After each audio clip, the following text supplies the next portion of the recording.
ஓம் ஸ்ரீ குருப்யோ நமக. நன்றாக குரு வாழ்க, குருவே துணை. பரபிரம்ம ருத்ரகாயத்ரி ஞானஸ்தலத்தின் நண்பர்களுக்கு வணக்கங்களும் வாழ்த்துக்களும். மீன லக்னத்திற்கு 10 நாட்களுக்கான பலன் ஜூலை 11 ஜூலை 20 வரைக்கும் இந்த பதிவில் பார்க்க இருக்கும். முதல் நாளான ஜூலை 11 வியாழக்கிழமை சுக்கிரனுடைய நட்சத்திரம், அதாவது பூர நட்சத்திரம். நம்ம லக்னத்துக்கு 6ஆம் இடமான சிம்ம ராசியில சந்திரன் சுக்கிரனை போல செயல்படுறார்.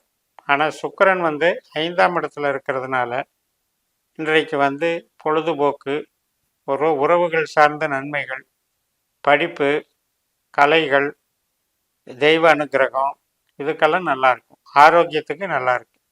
அதனால மதியம் 1 மணி 3 நிமிடம் வரைக்கும் இன்பமான நிகழ்வுகளாக நமக்கு நடக்கும். அதுக்கப்புறம் உத்திர நட்சத்திரம், சூரியனுடைய நட்சத்திரம்.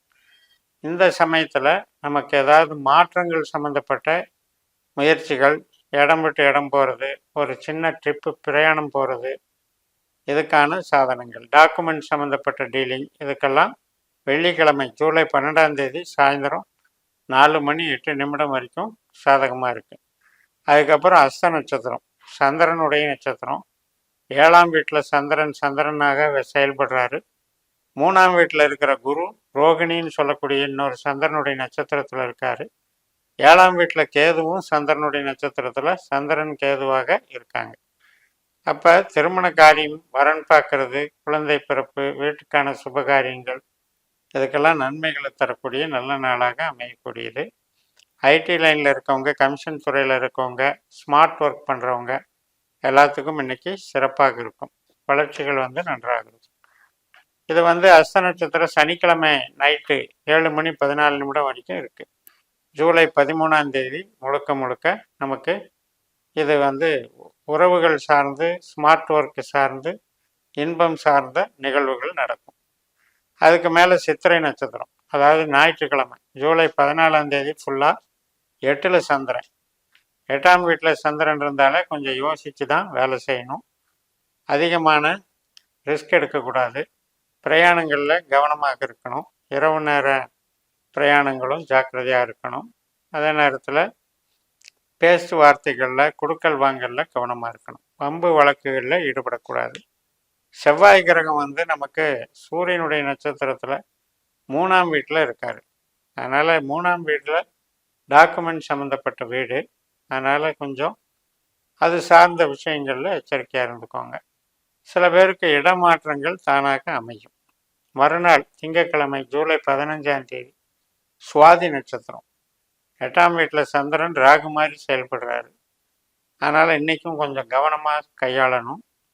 ராகுவானவர் புதனுடைய நட்சத்திரத்தில் உட்காந்து, புதன் 5ஆம் வீட்டில் இருக்கிறதுனால குழந்தைகள் வழி குதூகலம் மற்றும் நமக்கு இன்பம் சார்ந்த நிகழ்வுகள், கலை முயற்சிகள், படிப்புகளுக்கு அடுத்தடுத்து ஒரு புதுசாக படிக்கிறது, இது சம்மந்தப்பட்ட நன்மைகள் நடக்கும். திருமண காரியத்துக்கும் நல்லா இருக்கும்.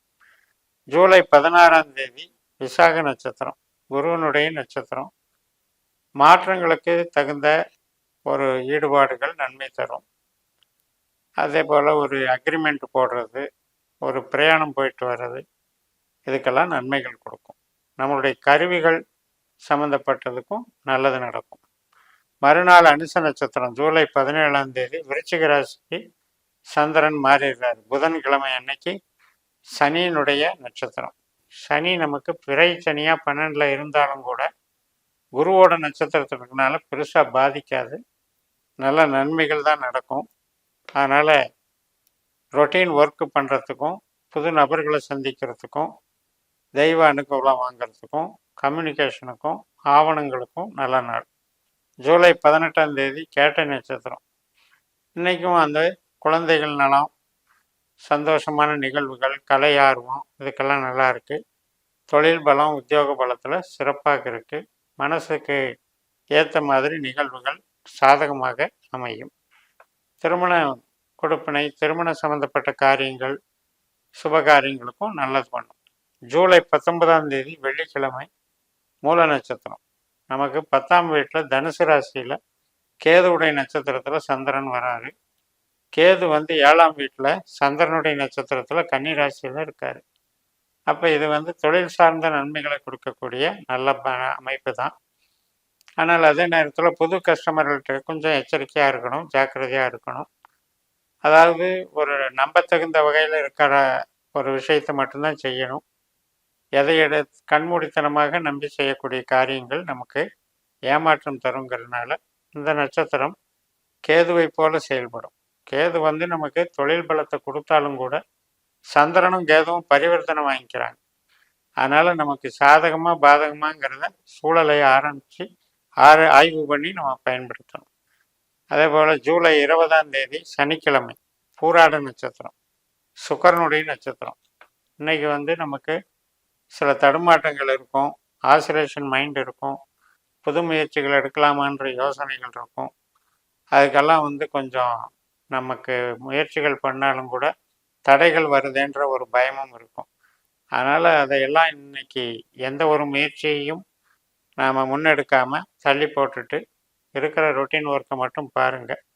இந்த நாளில் வந்து தேவையில்லாத மனத்தடுமாற்றம், மனப்பதட்டம், புது முடிவுகளுக்கு வந்து சாதகம் இல்லாத தன்மை இதெல்லாம் இருக்கிறதுனால நாம் வந்து கொஞ்சம் அவாய்ட் பண்ணிக்கணும். ரொட்டீன் ஒர்க்கை மட்டும் பார்த்துட்டு கரெக்டாக கொண்டு போயிட்டா பிரச்சனை இல்லை.